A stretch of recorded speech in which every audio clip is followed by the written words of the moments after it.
பொதுவாக நாம் வேதாகமத்தை வாசிக்கும் போது பல கேள்விகள் நம் உள்ளத்தில் எழும்பும். இது எப்படி, அது எப்படி, இது எப்படி சாத்தியம், ஏன் இவ்வாறு நடந்தது, எதற்காக இப்படி செய்தனர், ஏன் தேவன் இப்படி சொன்னார் செய்தார் என்று நம்மை நாமே அநேக கேள்விகளை கேட்போம். வேதாகமத்தில் உள்ள காரியங்களை போதகரிடமோ பிறரிடமோ அல்லது பரிசுத்த ஆவியானவரிடமோ ஜெபித்து பதிலை தெரிந்து கொள்வது மிக முக்கியம். கேள்விக்கு என்ன பதில் என்கின்ற இந்த தொடரில் வியாழந்தோறும் மாலை 5 மணிக்கு கிறிஸ்தவர்கள் கேட்கும், கிறிஸ்தவர்களிடம் கேட்கப்படும் பல புதிரான கேள்விகளுக்கு பதிலளித்து வருகின்றோம். இந்த 21வது எபிசோடில் அநேக கிறிஸ்தவர்களுக்கு இருக்கும் கேள்வி, நாம் ஏன் ஞாயிற்றுக்கிழமையில் சபை கூடி வருகின்றோம், ஏன் ஞாயிறன்று சபைகளில் கர்த்தரை ஆராதனை செய்கின்றோம், இதற்கு என்ன காரணம், ஓய்வு நாள் வாரத்தின் கடைசி நாளாகிய சனிக்கிழமைதானே, பின்ன ஏன் நாம் வாரத்தின் முதல் நாளாகிய ஞாயிற்றுக்கிழமையில் சபை கூடி வருகின்றோம் என்கின்ற கேள்வி பலருக்கும் இருக்கின்றது. பலர் நமது கமெண்ட் செக்ஷனிலேயே இந்த கேள்விகளை கேட்டிருந்தனர். ஆகவே இதை பற்றி இந்த பதிவில் விரிவாக தெளிவாக பார்க்கலாம். நம்ம பைபிள் விஸ்டம் தமிழ் சேனலை ஃபர்ஸ்ட் டைம் பார்க்குறீங்கன்னா சப்ஸ்கிரைப் பண்ணி பெல் பட்டனை ப்ரெஸ் பண்ணிக்கோங்க. நமது சேனல் நோட்டிஃபிகேஷன்ஸ் ஒருவேளை உங்களுக்கு வரவில்லை என்றால் பெல் பட்டனை கிளிக் செய்து ஆல் என்கின்ற ஆப்ஷனை செலக்ட் செய்து கொள்ளுங்கள். வாரத்தின் 7வது நாளை தேவன் ஓய்வு நாளாக்கினார் என்று ஆதியாகமம் 2ஆம் அதிகாரத்தில் நாம் பார்க்க முடியும். அதை பழைய ஏற்பாட்டில் நியாயப்பிரமாண காலத்தில் இஸ்ரவேலர்கள் அனுசரித்து வந்தனர் என்று யாத்திராகமம் 20:8-11 நாம் பார்க்க முடியும். இப்படியாக அவர்களை தொடர்ந்து யூதர்களும் இதை கடைபிடித்து வந்தனர். ஆனால் கிறிஸ்துவை பின்பற்றும் கிறிஸ்தவர்கள் என்று அழைக்கப்படுகின்ற நாம் ஞாயிற்றுக்கிழமைகளில் சபையில் கூடி கர்த்தரை ஆராதனை செய்து வருகின்றோம். இதற்கு என்ன காரணங்கள் என்பதை ஒவ்வொன்றாக பார்க்கலாம். முதலாவதாக, வாரத்தின் முதல் நாளில், அதாவது ஞாயிறு அன்று இயேசு கிறிஸ்து உயிர்த்தெழுந்தார். ஆகவே இந்த உயிர்த்தெழுதலின் நாளாகிய மீட்பின் நாளை நாம் ஆராதனை நாளாக விசேஷப்படுத்தி இருக்கின்றோம். மத்தேயு 28:1-6 படி ஓய்வு நாள் முடிந்து வாரத்தின் முதலாம் நாள் விடிந்து வருகையில் இயேசு ஞாயிற்றுக்கிழமையில் உயிர்த்தெழுந்தார் என்று நாம் பார்க்கின்றோம் அல்லவா. இரண்டாவதாக, உயிர்த்தெழுந்த இயேசு கிறிஸ்து தமது சீஷர்களுக்கு தரிசனம் கொடுத்ததும் வாரத்தின் முதல் நாளாகிய இந்த ஞாயிற்றுக்கிழமையில்தான். யோவான் 20:19, மார்க் 16:9 படி வாரத்தின் முதலாம் நாள் அதிகாலை இயேசு உயிர்த்தெழுந்தார் என்றும், வாரத்தின் முதல் நாளாகிய அன்றைய தினம் சாயங்கால வேளையில் சீஷர்கள் குடியிருந்த இடத்தில் கதவு பூட்டியிருக்கையில் இயேசு வந்து அவர்கள் நடுவே நின்று உங்களுக்கு சமாதானம் என்று கூறினார் என்று பார்க்கின்றோம் அல்லவா. மூன்றாவதாக, யோவான் 20:26 படி மறுபடியும் 8 நாளைக்கு பின்பு சீஷர்கள் கூடி வந்திருக்கும் போது, அதாவது முதல் நாளும் ஞாயிறுதான், 8 நாளும் ஞாயிறுதான், இப்படியாக இயேசு அவர்கள் நடுவில் வந்து தோமாவோடு பேசியதையும் நாம் பார்க்கின்றோம் அல்லவா. அப்போஸ்தலர் 2:1 பெந்தகோஸ்தே என்கின்ற 50ஆம் நாள் ஞாயிற்றுக்கிழமை அன்று புதிய ஏற்பாட்டு சபை பிறந்தது. இப்படியாக புதிய ஏற்பாட்டு சபை பிறந்த ஞாயிறுதான் இன்றைக்கு நமக்கும் ஆராதனை நாளாக இருக்கின்றது.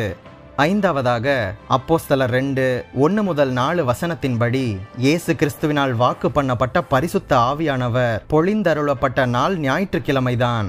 ஆகவே ஆவியானவர் அருளப்பட்ட நாளாகிய ஞாயிற்றுக்கிழமையை நாம் இன்று அனுசரித்து வருகின்றோம்.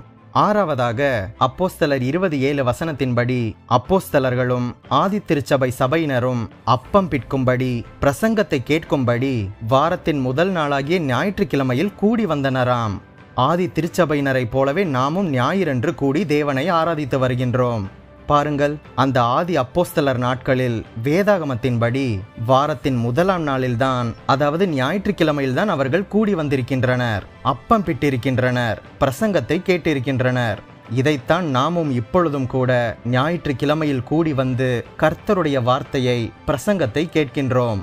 ஏழாவதாக, 1 கொரிந்தியர் 16:2 படி வாரத்தின் முதல் நாள் தோறும், அதாவது ஞாயிற்றுக்கிழமை தோறும் காணிக்கையை சேகரித்தார்களாம். இப்படியாக இவர்கள் ஞாயிறு தோறும் ஆராதனைக்கு கூடி வரும்போதெல்லாம் காணிக்கை சேகரித்ததை பார்க்கின்றோம். அதே போலத்தான் நாமும் கூட இப்பொழுதும் ஞாயிற்றுக்கிழமையில் சபை கூடி வரும்போது கர்த்தருக்கு காணிக்கைகளை செலுத்தி வருகின்றோம். உங்களுக்கு தெரியுமா, பழைய ஏற்பாட்டிலும் கூட லேவியராகமம் 23:36 படி சபை கூடும் பரிசுத்த நாள் ஞாயிற்றுக்கிழமைதான். ஆம், 8ஆம் நாள் உங்களுக்கு சபை கூடும் பரிசுத்த நாள். அதிலே சாதாரணமான யாதொரு வேலையும் செய்ய வேண்டாம் என்று நாம் பார்க்க முடிகின்றது. ஆகவே லேவியராகமம் 23:36 முதல் 39 வசனங்களின்படி 7ஆம் நாளை ஒரு குறிப்பிட்ட காலம் வரை அனுமதித்து 8ஆம் நாளையும், அதாவது ஞாயிற்றுக்கிழமையையும் பரிசுத்த சபை கூடும் நாளாக தேவன் பழைய ஏற்பாட்டிலேயே அனுமதித்திருக்கின்றார். 7ஆம் நாள் சனிக்கிழமை என்பது பழைய ஏற்பாட்டு யூதர்களுக்கு ஓய்வு நாள். ஆனால் புதிய ஏற்பாட்டில் கிறிஸ்துவை பின்பற்றும் கிறிஸ்தவர்களாகிய நமக்கு இப்பொழுது வாரத்தின் முதல் நாளாகிய ஞாயிற்றுக்கிழமைதான் கர்த்தருடைய நாள். ஞாயிற்றுக்கிழமைதான் மீட்பின் நாள், அவர் உயிர்த்தெழுந்த நாள். ஆகவே நாம் ஞாயிற்றுக்கிழமையில் ஆவிக்கேற்ற ஆராதனையிலே ஆவிக்கேற்ற பலிகளை செலுத்தி ஆவியோடும் உண்மையோடும் தேவனை தொழுது கொள்ளும் நாள் இந்த வாரத்தின் முதல் நாளாகிய இயேசு உயிர்த்தெழுந்த ஞாயிற்றுக்கிழமைதான். இயேசு கிறிஸ்துவின் இரத்தத்தால் மீட்கப்பட்டவர்கள் மீட்பின் நாளான ஞாயிறன்று ஆராதனை செய்கின்றனர்.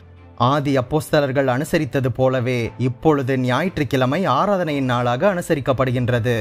ஆகவே புதிய ஏற்பாட்டில் சொல்லப்படாத 7ஆம் நாளை ஆராதனையின் நாள் என்று எண்ணுவது வேத வார்த்தையின்படி தவறானதாகும். ஒளிந்து போன ஓய்வு நாளாகிய சனிக்கிழமையை ஏற்று இயேசு உயிர்த்தெழுந்த நாளாகிய ஞாயிற்றுக்கிழமையை தள்ளுவது உமையை தின்று அரிசியை தள்ளுவதும் தோலை தின்று பழத்தை எறிவதற்கும் சமம். புதிய ஏற்பாட்டில் 7ஆம் நாளாகிய சனிக்கிழமையை அனுசரிப்பது பற்றி வேதாகமம் ஒன்றுமே சொல்லவில்லை. ஆனால் சிலர் இன்னும் கூட யூதர்களாக வாழ்ந்து கொண்டு சனிக்கிழமை சபைகளுக்கு சென்று எங்களுக்கு இதுதான் ஆராதனையின் நாள், இதுதான் எங்களுக்கு ஓய்வு நாள் என்று சொல்கின்றனர். இவர்கள் யூதர்களின் முறையை பின்பற்றி கொண்டு நாங்கள் கிறிஸ்துவை பின்பற்றும் கிறிஸ்தவர்கள் என்று கூறுவதுதான் வேடிக்கையாக இருக்கின்றது. புதிய ஏற்பாட்டில் ஓய்வு நாளாகிய சனிக்கிழமையை நினைவு கூற யாரும் சொல்லவில்லை. ஆனால் இயேசு கிறிஸ்துவின் மரணத்தை நினைவு கூறும்படியாக 1 கொரிந்தியர் 11:24-25 வசனத்தில் நாம் பார்க்க முடியும்.